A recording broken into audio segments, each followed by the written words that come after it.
Thank you, Mr. Chairman. Mr. Secretary, first I want to thank you for publishing the Sandskink relocation permit in the Federal Register this week. This is an area in Winter Haven in our district that has a new community center in an economically depressed area, so we appreciate that. The AP reported this week that the manatee population has taken a pretty steep dive because of a cold winter. As you may know, it got reduced down to threatened. So do we have your commitment to hold the line on at least the threatened status for manatees given the erratic population numbers over the past couple of years due to weather? Yeah, you have a commitment to, and I'll work with you on it. It's an issue to us. We're concerned about it. We're looking at the same data that you have, and we're trying to expedite that. The cold winter has affected a lot of species down in the Everglades, and I'm committed to work with you on it to make sure. I think we're on the same page on it. We just want to make sure there's a healthy population of the manatees.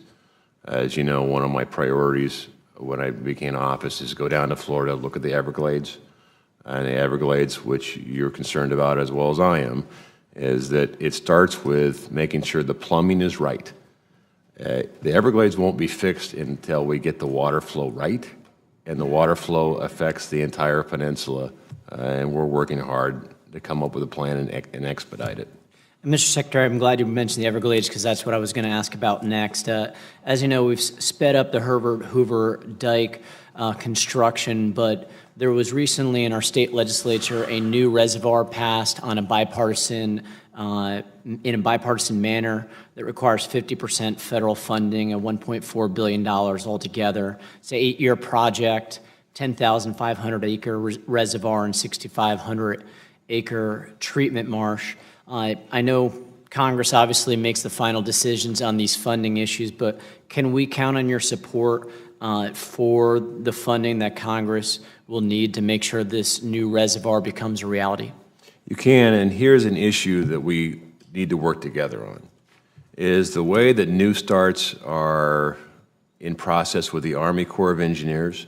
That project should be all one, but it's listed each different component as a new start, so it takes Congress to authorize a new start. And what happens is you on a project management scale, we can't begin and end the certain components unless we fix the structure of it. So that whole project should be one start, and so you can do it as a project management and proceed expeditiously. So if we all work together in this, we can make it more efficient and get it done faster with less cost. So if we got a new start consolidation for the Everglades project out of this committee, that would be something you'd support then?